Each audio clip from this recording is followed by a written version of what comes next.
On the planet where the battle between Syl and Imortui was taking place, the portals that were opening up were clearly visible because there was nothing on the planet to block their view. The ground was a hard, crystal-like material, but there were no large structures or plants to obstruct their vision, so both of them could see the Divine Brigade coming out of the portals and heading straight for them.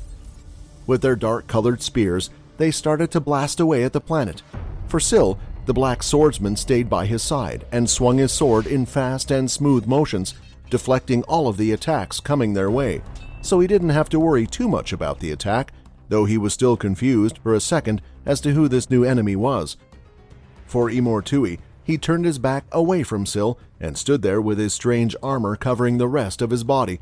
All of the attacks hit him, but appeared to have no effect as they smashed into his body. Despite their large numbers, the Divine Brigade was not very effective against the armor at all. Lifting his hand up, Imortui used it to cover his eyes to see a little clearer due to the sheer quantity of the attacks that were flowing around the two of them. "So instead of waiting for me to come to you, you have decided to come to me then? Did you figure out my plan somehow? It doesn't seem like Quinn had told you, but I knew it was a possibility once he arrived here. I did not expect them to attack me here, though." Imortui analyzed the situation. He soon saw a group of them come towards him with spears in their hands.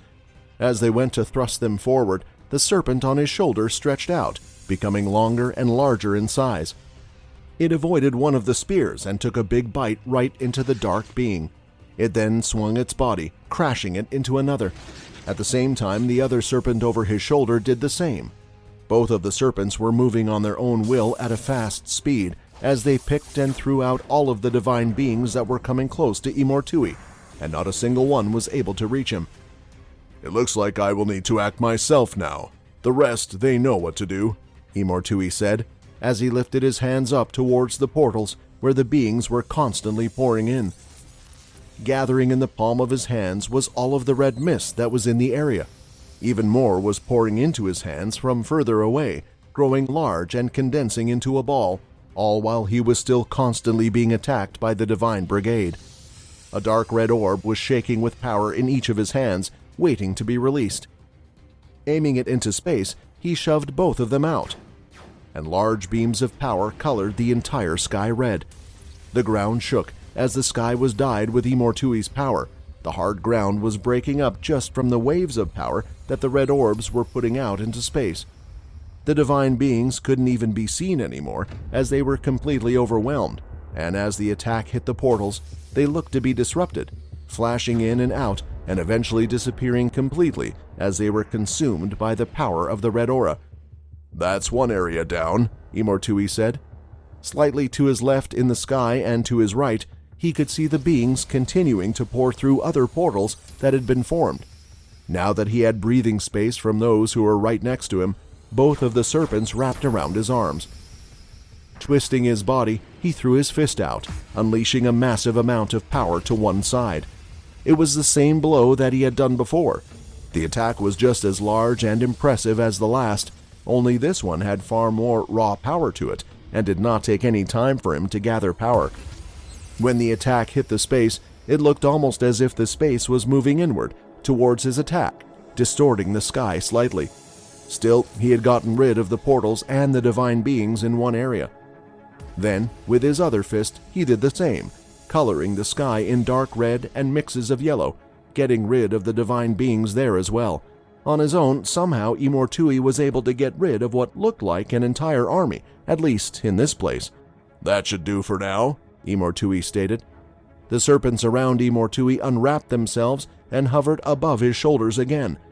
"Now it looks like it's time for me to head to the planet of the giants. Let's make a move." Turning around, Imortui could see, though, that Syl was right next to him, along with the black swordsman. The two of them hadn't given up, even though all of the clones had been defeated in the initial attack by the Divine Brigade. "He just unleashed both of those powerful punches with the serpents," Syl thought, "which means he had to have run out of energy." The glow in Syl's eyes was fading in and out. He couldn't use the foresight ability properly as his MC cells were running low. Distracted by this, the serpents on Imortui's back both opened their mouths wide, and out from them, a powerful red aura exploded in a straight line. It hit the ground and was melting right through it. It went straight across from both of their mouths, aiming to hit Syl. He could no longer move straight ahead and had to move back to avoid the attack.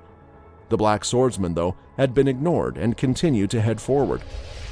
It swung its sword at Imortui, who with his arm knocked it away and with his other hand delivered a blow right to its gut, lifting it in the air and piercing right through it. The black swordsman had disappeared from the single hit. It seemed that Imortui was done playing now and was going all out on the attack. He didn't look any less powerful after making those two huge attacks like Syl had thought. "If it's just one of you, things are a bit easier," Imortui said, shifting his feet. "This has become a bit of a hassle, and it seems like our little game must come to a stop. There are more important things I need to take care of." He almost turned into the red mist himself. It looked like Imortui's body had turned into nothing but particles. Syl was looking around.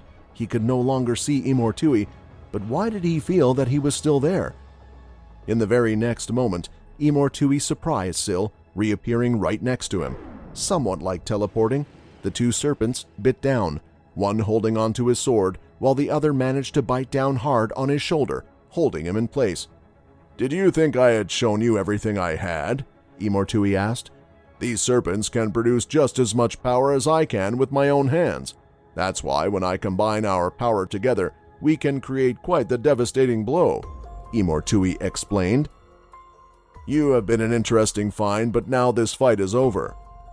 Imortui was using the snakes to hold on to Syl, who seemed to be in quite a bit of pain. Russ's power was using too many of his MC cells, and Syl had to cancel the skill, concentrating on his own powers. But how would he get out of this situation? He couldn't teleport away. While Imortui was touching him, the two of them would teleport to the same place together. In the palm of Imortui's hand, the colorless ability was activating, but he only allowed it to cover just the rest of his hand, and it didn't expand out more than that. "You know, someone as strong as you I would usually keep alive, so you could help me in my fight. But it looks like we have run out of time, and you are far too dangerous to keep alive. Perhaps if the Celestials hadn't rushed my hand, you would have survived to serve me." Imortui moved his hand and placed it right into Syl's stomach. The colorless ball of aura that showed a world of just black and white moved from his palm and went right into Syl's body. Instantly, Syl could feel something happening. He didn't know quite what, but almost all feeling in that area had gone away. "Ah!" Syl screamed, and the two of them teleported, moving to another location. This was going to be Syl's last stand against Imortui, and he would do everything in his power to help Quinn out as best as he could.